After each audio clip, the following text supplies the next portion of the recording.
서울역 한겨울 아침. 매서운 바람이 역 광장을 휩쓸고 지나갑니다. 정세민은 낡은 패딩을 여미며 발걸음을 재촉했습니다. 오늘은 그에게 중요한 날이었죠. 세 번째 최종 면접. 어쩌면 3년간의 취업 준비가 끝날지도 모르는 날입니다. 아, 추워. 오늘만큼은 제발 운이 좋았으면. 세민의 주머니에서 핸드폰이 울렸습니다. 병원에서 온 전화였어요. 어머니의 상태가 좋지 않다고 합니다. 약값을 더 내야 한다는 말에 세민은 깊은 한숨을 내쉬었죠. 지갑을 열어봤지만 이미 텅 비어 있었습니다. 카페 아르바이트 월급은 다음 주에나 들어올 예정이고 면접 준비로 야간 알바마저 그만둔 상황이었어요. 어떻게든 되겠지. 오늘 면접만 잘 되면. 세민이 역 구석을 지나갈 때였습니다. 바닥에 웅크린 남자가 눈에 들어왔어요. 수염이 덥수룩하고 낡은 파카를 입은 중년 남성이었습니다. 대부분의 사람들은 그를 보지 못하는 척 지나쳤지만 세민은 발걸음을 멈췄죠. 남자의 호흡이 불규칙해 보였고 얼굴은 창백했습니다. 괜찮으세요? 선생님. 대답이 없었어요. 세민은 망설였습니다. 면접 시간이 촉박했고 지각하면 탈락은 불 보듯 뻔했죠. 하지만 남자의 깊고 흐릿한 눈빛에서 무언가 다른 것이 느껴졌습니다. 단순한 노숙자가 아닌 것 같았어요. 세민은 결국 편의점으로 달려갔습니다. 마지막 남은 10,000원으로 김밥 한 줄과 생수를 샀어요. 남자에게 돌아와 김밥을 내밀면서 말했습니다. 드세요. 그리고 도움이 필요하시면 말씀하세요. 남자가 희미하게 눈을 떴습니다. 혼란스러운 눈빛이었지만 어딘가 깊은 지성이 느껴졌어요. 남자의 손이 천천히 올라왔고 그때 세민은 남자의 손목에 희미한 문신을 발견했습니다. 알파벳 LJW였어요. 괜찮으신가요? 구급차를 불러드릴게요. 세민은 주변 역무원에게 도움을 요청했고 곧 구급차가 도착했습니다. 남자는 실려가기 전 세민의 손을 잡았어요. 그 순간 무언가 이상한 느낌이 들었습니다. 낡은 옷차림과 달리 남자의 손은 세련된 느낌이었고 희미하게 생크유라는 말이 들렸어요. 발음이 완벽했습니다. 구급차가 떠나고 세민은 시계를 확인했습니다. 면접 시간까지 15분밖에 남지 않았어요. 택시를 잡으려 했지만 지갑은 이미 비어 있었죠. 결국 세민은 뛰기 시작했습니다. 숨이 턱까지 차오르고 땀이 등을 적셨어요. 하지만 면접장에 도착했을 때는 이미 늦었습니다. 20분이나 지각했고 면접관들은 이미 다음 지원자를 부르고 있었어요. 정세민 씨, 늦으셨네요. 아쉽지만 다음 기회에. 세민은 그 말을 듣고 어깨가 축 처졌습니다. 3년 동안 준비한 마지막 기회였는데 모든 것이 물거품이 됐죠. 집으로 돌아가는 길, 세민은 생각했습니다. 괜한 짓이었나? 그래도 그냥 지나칠 수는 없었어. 그로부터 며칠 후 세민의 핸드폰이 울렸습니다. 낯선 번호였어요. 정세민 씨 맞으신가요? 서울중앙병원입니다. 며칠 전 서울역에서 구조된 환자분이 계속 당신을 찾고 계세요. 세민은 의아했습니다. 그날 도움을 준 남자가 자신을 찾는다니 이상했어요. 하지만 호기심이 생겼고 다음 날 병원을 찾았습니다. 간호사가 세민을 특별 병실로 안내했어요. 방 안에는 그 남자가 있었습니다. 수염은 깎았지만 여전히 혼란스러운 표정이었죠. 안녕하세요. 저, 기억하세요? 서울역에서 만났는데. 남자는 세민을 보자 눈빛이 달라졌습니다. 병원 의사가 설명했어요. 이분은 현재 기억상실 상태입니다. 신원도 확인되지 않았고요. 하지만 이상하게도 정세민 씨를 계속 찾으셨어요. 당신 이름을 반복해서 말씀하셨거든요. 세민은 놀랐습니다. 어떻게 자신의 이름을 알고 있지? 남자에게 다가가 자리에 앉았죠. 제 이름을 어떻게 아세요? 남자가 천천히 입을 열었습니다. 당신, 김밥, 주셨죠? 세민은 고개를 끄덕였어요. 남자의 눈빛이 잠시 선명해졌다가 다시 흐려졌습니다. 더 이상은 기억나지 않아요. 하지만 당신이 중요한 사람 같아요. 세미는 남자의 방을 둘러보았습니다. 작은 탁자 위에 낡은 수첩이 놓여 있었어요. 호기심에 열어보니 빽빽한 영어 메모와 숫자들이 적혀 있었습니다. 그리고 구석에 LJW라는 이니셜이 보였죠. 남자의 손목 문신과 같았어요. 혹시 LJW가 당신의 이니셜인가요? 남자의 눈이 커졌습니다. 뭔가를 기억해내려는 듯 이마에 주름이 잡혔어요. J. 그때 간호사가 들어왔습니다. 이제 그만 뵙는 게 좋겠어요. 환자분이 너무 흥분하시면 안 됩니다. 세미는 일어섰지만 남자가 그의 손을 잡았어요. 내일도 와주시겠어요? 세미는 잠시 망설였습니다. 아르바이트와 병간호로 바쁜 일정이었지만 그 깊은 눈빛을 거절할 수 없었어요. 네, 올게요. 이후 3주 동안 세미는 틈틈이 병원을 찾았습니다. 남자는 조금씩 말을 늘려갔고 영어 단어들을 종종 섞어 썼어요. 기억은 돌아오지 않았지만 세련된 식사 예절과 외국 경제 용어를 자연스럽게 사용했습니다. 세미는 이 남자가 평범한 노숙자가 아님을 직감했어요. 어느 날 세민이 병원을 나서는데 정장 차림의 여성이 다가왔습니다. 정세민 씨 맞으신가요? 저는 박지은이라고 합니다. 성안사회공헌재단 실무 책임자입니다. 세민은 의아했어요. 왜 대기업 재단 사람이 자신을 찾는 건지. 네. 무슨 일로? 박지은이 명함을 건넸습니다. 다음 주 비공개 인턴 면접에 초대하고 싶습니다. 누군가 세민 씨를 강력히 추천했거든요. 다음 주 월요일, 세민은 성안그룹 본관 15층에 있었습니다. 고급스러운 응접실은 그가 지금까지 본 어떤 면접장과도 달랐어요. 가슴이 쿵쾅거렸습니다. 도대체 누가 자신을 추천한 걸까? 문이 열리고 정장을 입은 중년 남성이 들어왔습니다. 세민은 자리에서 벌떡 일어났어요. 서울역에서 만난 그 남자였습니다. 하지만 지금은 완전히 달라 보였죠. 머리는 단정하게 손질되었고 고급 수트를 입었으며 눈빛은 깊고 날카로웠습니다. 안녕하세요, 정세민 씨. 다시 만나게 되어 반갑습니다. 목소리마저 달라졌어요. 깊고 안정적이었습니다. 선생님, 어떻게? 남자가 미소 지었습니다. 제 이름은 이재원입니다. 성안그룹 창업주의 장남이죠. 그리고 내가 누군지 다시 깨닫게 해준 건 당신이었습니다. 세미는 충격을 받았어요. 신문에서만 보던 재벌 이름이었습니다. 하지만 이재원은 10년 전 실종된 것으로 알려져 있었죠. 하지만 뉴스에서는 실종되었다고. 이재원이 창가로 걸어갔습니다. 10년 전 동생과 경영권 다툼 중에 사고가 있었어요.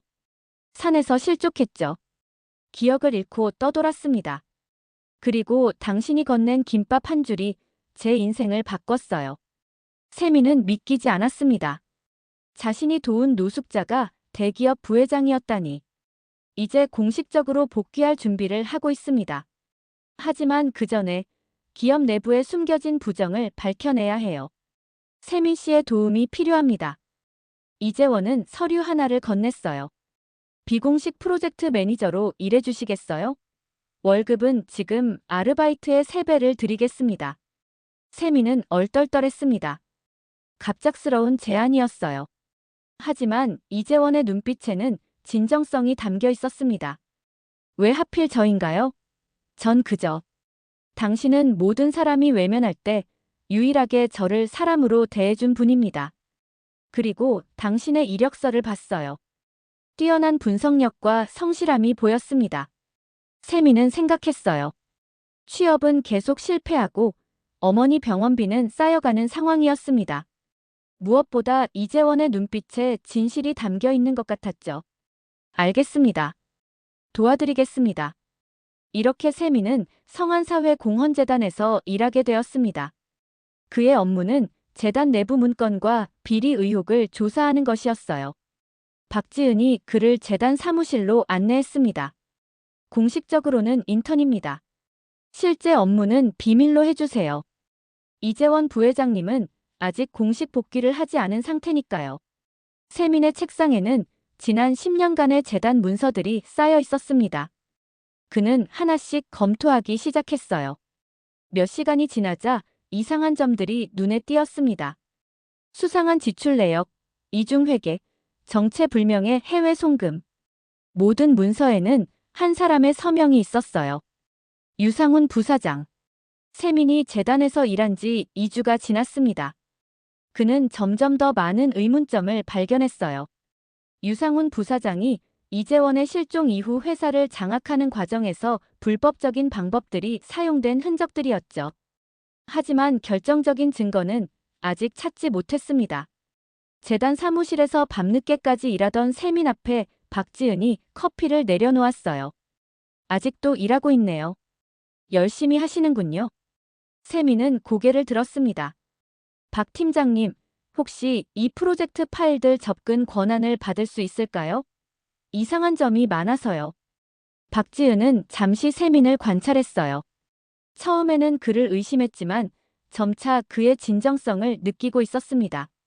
세민 씨, 솔직히 말할게요. 당신이 갑자기 나타나서 이런 중요한 일을 맡게 된 것에 의문이 있었어요. 하지만 지금은 당신을 믿어도 될 것 같네요. 박지은은 세민에게 USB를 건넸습니다. 이건 제가 몇 년 동안 모아온 자료들이에요. 유상훈 부사장의 비리 의혹이 담겨 있죠. 하지만 결정적 증거가 부족해서 공개하지 못했어요. 세민은 놀랐습니다. 박지은도 같은 의문을 가지고 있었던 거였죠. 그날 밤 세민은 박지은의 USB 내용을 검토했어요. 그리고 다음 날 아침 이재원을 만나기로 했습니다. 두 사람은 한강변 벤치에서 만났어요. 이재원은 여전히 공식적으로 복귀하지 않은 상태였기 때문에 회사에서 만나는 것은 위험했습니다. 부회장님, 이 자료들을 보세요. 유상훈 부사장이 회사 자금을 빼돌려 해외 계좌로 보낸 흔적이 있습니다. 하지만 결정적 증거가 필요해요. 이재원은 자료를 꼼꼼히 살펴봤습니다. 그럴 줄 알았어요. 제가 없는 동안 회사가 이렇게 변했다니. 세민은 물었어요.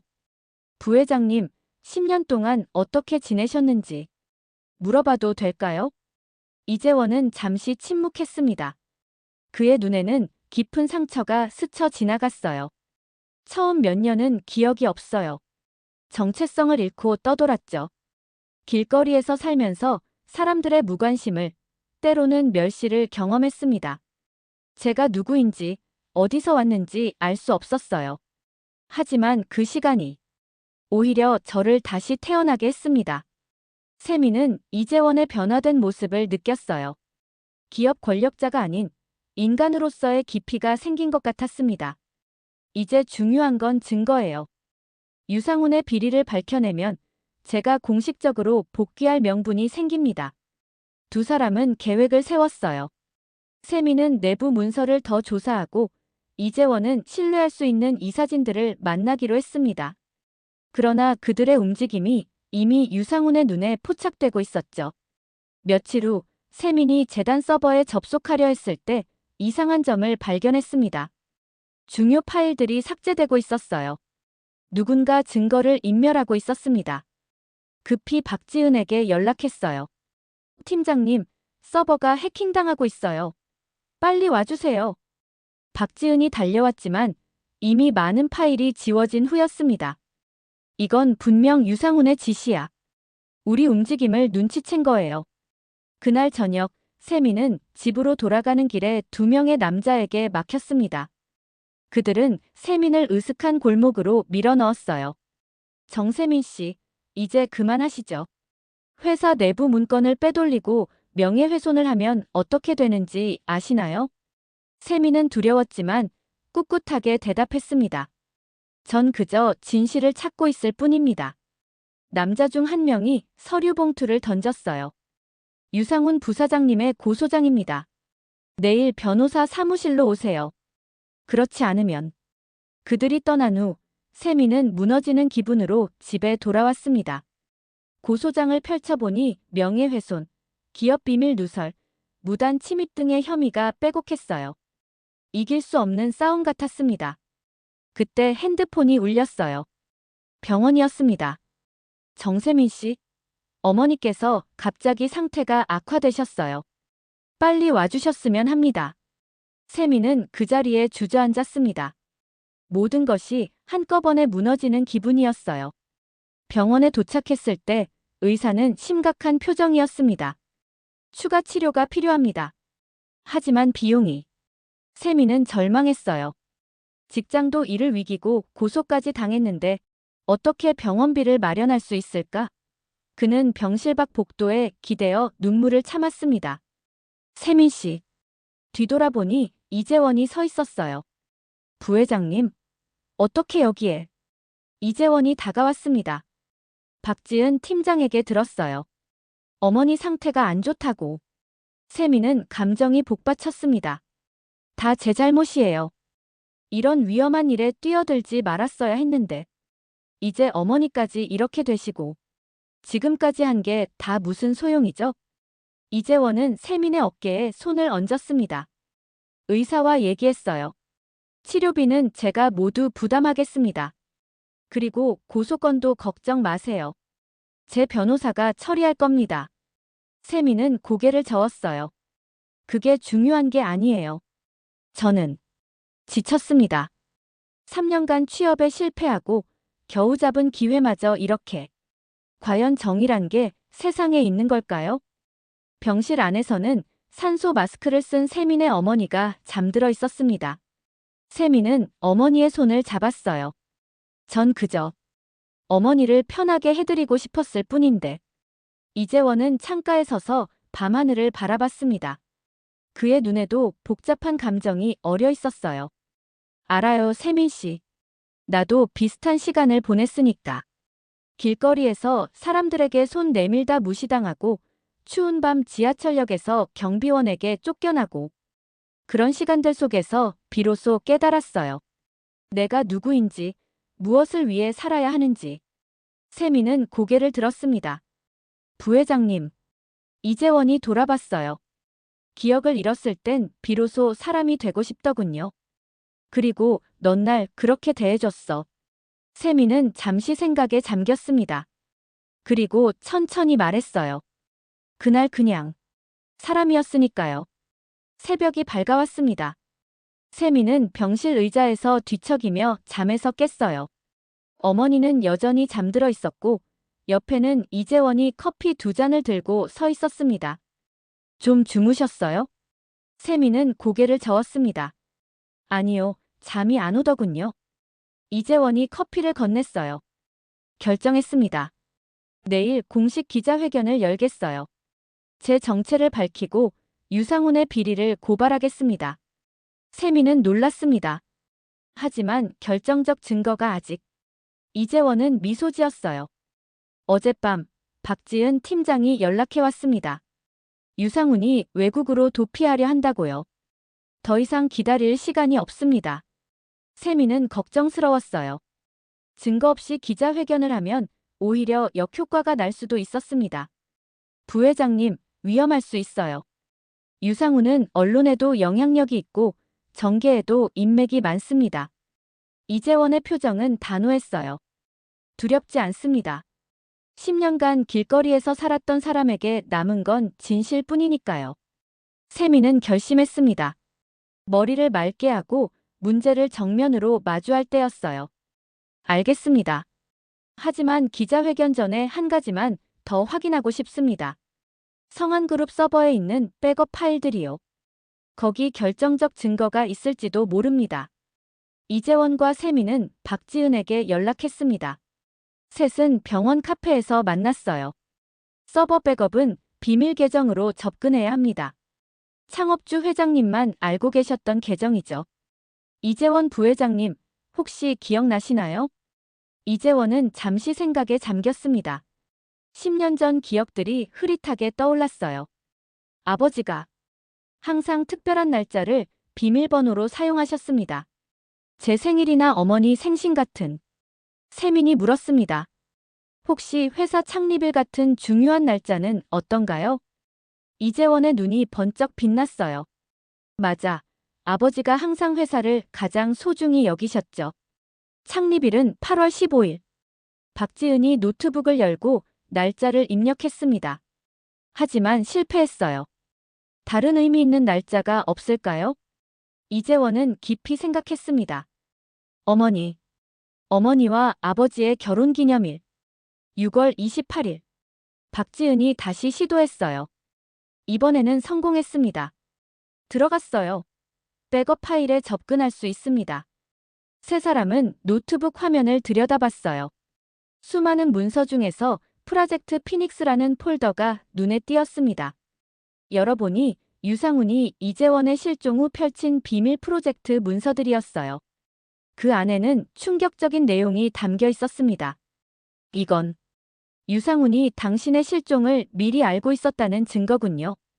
그리고 실종을 은폐하기 위한 계획까지. 세미는 격앙되었어요. 이 자료들이면 충분합니다. 부회장님, 이제 공식적으로 복귀하실 수 있어요. 박지은이 덧붙였습니다. 모든 파일을 백업해두겠습니다. 혹시 모르니까요. 세 사람은 내일 있을 기자회견 계획을 세웠어요. 이재원은 공식적으로 자신의 정체를 밝히고 유상훈의 비리를 고발할 예정이었습니다. 세민과 박지은은 뒤에서 자료 준비를 맡기로 했어요. 세민은 어머니의 병실로 돌아왔습니다. 어머니는 이제 잠에서 깨어 세민을 바라보고 있었어요. 세민아, 무슨 일 있니? 얼굴이 많이 지쳐 보인다. 세민은 어머니의 손을 잡았습니다. 괜찮아요, 어머니. 모든 게 곧 좋아질 거예요. 어머니는 미소를 지었어요. 넌 항상 착한 아이였어. 남들 생각도 많이 하고. 그래서 가끔 손해를 보기도 했지. 하지만 그게 내 가장 큰 장점이란다. 세미는 눈시울이 붉어졌습니다. 3년간의 취업 실패, 줄어드는 통장 잔고, 쌓여가는 병원비. 때로는 자신의 선한 마음이 인생의 걸림돌처럼 느껴지기도 했지만 그날 서울역에서의 작은 선택이 지금 이 순간을 만들었다는 사실이 가슴 깊이 와닿았어요. 어머니, 이제 정말 괜찮아질 거예요. 제가 약속할게요. 다음 날 아침, 세미는 일찍 일어나 준비했습니다. 오늘은 중요한 날이었어요. 그가 병실을 나서려는 순간 어머니가 불렀습니다. 세민아, 무슨 일인지는 모르겠지만 항상 내가 하는 일을 믿는다. 우리 아들은 옳은 일을 할 테니까. 세미는 어머니의 이마에 입맞춤했어요. 곧 돌아올게요, 어머니. 성한그룹 본관 앞은 이미 수십 명의 기자들로 가득했습니다. 실종된 성한그룹 장남 복귀. 소문이 퍼진 것이었어요. 세민과 박지은은 뒤편으로 들어가 준비실에서 이재원을 만났습니다. 이재원은 완벽한 수트 차림이었어요. 10년 전의 부회장 모습으로 돌아간 듯 했습니다. 하지만 그의 눈빛은 달랐어요. 예전의 냉철함 대신 따뜻한 인간미가 깃들어 있었습니다. 준비됐나요, 부회장님? 이재원이 고개를 끄덕였습니다. 당신들이 있어 든든합니다. 기자회견장은 순식간에 사람들로 가득 찼어요. 카메라 플래시가 끊임없이 터졌습니다. 유상훈 부사장도 뒤쪽에 앉아 있었어요. 그의 표정은 불안해 보였습니다. 이재원이 단상에 올랐습니다. 잠시 침묵이 흘렀어요. 모든 시선이 그에게 집중되었습니다. 안녕하십니까? 저는 성한그룹 창업주의 장남, 이재원입니다. 회견장이 술렁였어요. 카메라 셔터 소리가 요란했습니다. 10년 전, 저는 실족사고로 기억을 잃고 실종되었습니다. 그리고 거리를 떠돌며 노숙자로 살았습니다. 이재원은 천천히 자신의 이야기를 풀어냈어요.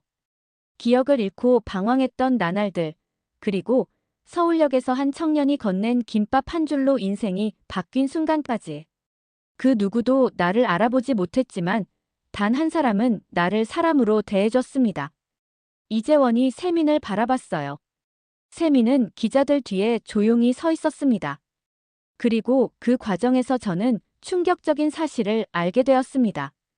제가 없는 동안 우리 회사는 어떻게 변했는지. 이재원은 스크린에 증거 자료들을 띄웠어요. 유상훈이 이재원의 실종을 미리 알고 있었다는 증거, 회사 자금을 빼돌린 기록들, 그리고 그가 세운 비밀 계획의 전모까지. 이 모든 증거 자료는 이미 검찰에 제출되었습니다. 유상훈이 자리에서 벌떡 일어났어요. 그의 얼굴은 창백했습니다. 이건 모함이다. 날조된 증거야. 경찰 2명이 유상훈에게 다가갔습니다. 유상훈 씨, 검찰에서 나왔습니다. 저희와 함께 가주셔야겠습니다. 혼란스러운 분위기 속에서 이재원은 차분히 말을 이어갔어요. 오늘부로 저는 공식적으로 성한그룹에 복귀합니다. 그리고 회사를 새롭게 변화시키겠습니다. 사람을 중심에 둔 기업으로 거듭나겠습니다. 기자들의 질문이 쏟아졌어요. 이재원은 하나하나 차분히 대답했습니다. 그의 모습은 이제 완전한 리더의 모습이었어요. 회견이 끝나고 이재원은 세민과 박지은을 따로 만났습니다. 고맙습니다, 두 분. 이 모든 것이 가능했던 건 당신들 덕분입니다. 박지은이 미소 지었어요. 부회장님, 앞으로가 더 중요합니다. 회사를 어떻게 변화시킬지. 이재원은 창밖을 바라봤습니다. 첫 번째로 사회공헌재단을 완전히 혁신하겠습니다. 진정한 사회 변화를 이끄는 조직으로 만들겠어요. 그리고 세민 씨, 당신에게 특별한 제안이 있습니다. 세민은 호기심 어린 눈으로 이재원을 바라봤어요. 어떤 제안인가요? 이재원은 미소 지었습니다. 새로운 프로젝트를 맡아주셨으면 합니다. 청년들에게 기회를 주는 스타트업 지원 프로그램이에요. 당신처럼 능력은 있지만 기회가 없었던 사람들을 위한 사업입니다. 세민의 눈이 빛났어요. 자신과 같은 처지의 사람들을 돕는 일이라니 이보다 더 의미 있는 일이 있을까요? 정말 감사합니다, 부회장님. 최선을 다하겠습니다. 그날 저녁 세민은 어머니에게 모든 일을 이야기했습니다. 어머니는 아들의 손을 꼭 잡았어요. 내가 항상 옳은 일을 할 거라고 믿었단다. 우리 아들이 자랑스러워. 1년 후 봄날의 서울역. 정세민은 깔끔한 슈트 차림으로 역 광장에 서 있었습니다. 그의 뒤로는 자원봉사자 20명이 보온 용기와 도시락을 들고 있었어요. 한 줄의 시작이라고 적힌 배너가 펄럭였습니다. 오늘도 모두 수고해 주셔서 감사합니다. 이제 시작할게요. 자원봉사자들이 역 주변에 흩어졌어요. 그들은 노숙자들과 어려운 이웃들에게 따뜻한 식사를 나눠주기 시작했습니다. 세민은 직접 김밥 도시락을 건네며 이야기를 나눴어요. 괜찮으세요? 도움이 필요하시면 언제든 저희에게 말씀하세요. 세민은 이제 한 줄의 시작이라는 사회적 기업의 대표였습니다. 성안사회공헌재단의 지원을 받아 설립한 이 기업은 어려운 이웃들에게 식사를 제공하고 취약계층 청년들에게 일자리를 제공하는 회사였어요. 1년 만에 서울 전역으로 사업을 확장했고 100명이 넘는 직원을 고용하고 있었습니다. 봉사활동이 끝나갈 무렵 검은색 세단 한 대가 역 앞에 멈췄어요. 이재원이 내렸습니다. 그는 이제 성안그룹의 회장이 되어 있었죠. 세민 씨, 오늘도 열심히시네요. 세민이 반갑게 맞이했습니다. 회장님, 이렇게 직접 오실 줄은 몰랐어요. 이재원은 미소 지었어요. 가끔은 사무실을 벗어나야 현장이 보이니까요. 어떻게 지내세요? 두 사람은 나란히 걸으며 커피숍으로 향했습니다. 창가 자리에 앉아 따뜻한 커피를 마시며 이야기를 나눴어요. 회사는 어떻게 돌아가고 있나요? 이재원이 물었습니다. 세민은 밝게 대답했어요. 정말 잘 되고 있습니다. 지난달에는 1000명이 넘는 사람들에게 식사를 제공했고 20명의 청년들에게 새로운 일자리를 만들어줬어요. 이재원은 만족스러운 표정이었습니다. 당신이 이끌어줘서 다행이에요. 내가 받은 한 줄의 기회가 이렇게 많은 사람들에게 퍼져나가다니. 세민은 잠시 생각에 잠겼어요. 가끔은 그날이 꿈만 같아요. 제가 그날 병원비 때문에 마지막 10,000원으로 김밥을 샀었는데 그게 이렇게 큰 변화를 가져올 줄 누가 알았겠어요? 이재원이 깊이 공감했습니다. 인생은 참 신비롭죠. 우리가 어떤 선택을 하느냐에 따라 완전히 달라지니까요. 창밖으로는 분주한 서울역의 모습이 보였어요. 수많은 사람들이 각자의 삶을 향해 바쁘게 움직이고 있었습니다. 세미는 문득 물었어요. 회장님은 어떠세요? 회사로 복귀하신 지 1년이 됐는데. 이재원은 창밖을 바라보며 대답했습니다. 처음에는 어색했어요. 10년이라는 시간이 흘렀으니까요. 하지만 이제는 새로운 방향을 찾은 것 같아요. 회사가 단순히 이윤만을 추구하는 곳이 아니라 사회에 기여하는 곳이 되도록 노력하고 있습니다. 성한그룹은 이재원의 복귀 후 크게 변화했어요. 사회 공헌 활동을 확대하고 노동자 복지를 개선했으며 환경 친화적인 경영으로 전환하고 있었습니다. 그리고 그 모든 변화의 중심에는 사람이 있었어요. 이재원이 세민에게 작은 상자를 건넸습니다. 이건 당신에게 드리고 싶은 선물입니다. 세민이 상자를 열었어요. 안에는 오래된 수첩 하나가 들어 있었습니다. 그날 병원에서 본 것과 같은 수첩이었어요. 제가 기억을 잃었을 때 끄적거리던 일기입니다. 당신에게 전하고 싶어요. 세미는 조심스럽게 수첩을 펼쳤습니다. 첫 페이지에는 이런 문장이 적혀 있었어요. 나는 누구인가? 어디에서 왔는가? 그리고 어디로 가는가? 이재원이 말했습니다. 인생의 가장 중요한 질문들이죠. 그리고 당신 덕분에 제가 그 답을 찾았습니다. 세미는 수첩을 마음 깊이 간직하며 고개를 끄덕였어요.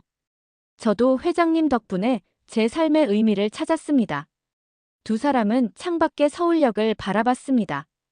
그곳에서 시작된 작은 인연이 이렇게 큰 변화를 가져왔다는 사실이 놀라웠어요.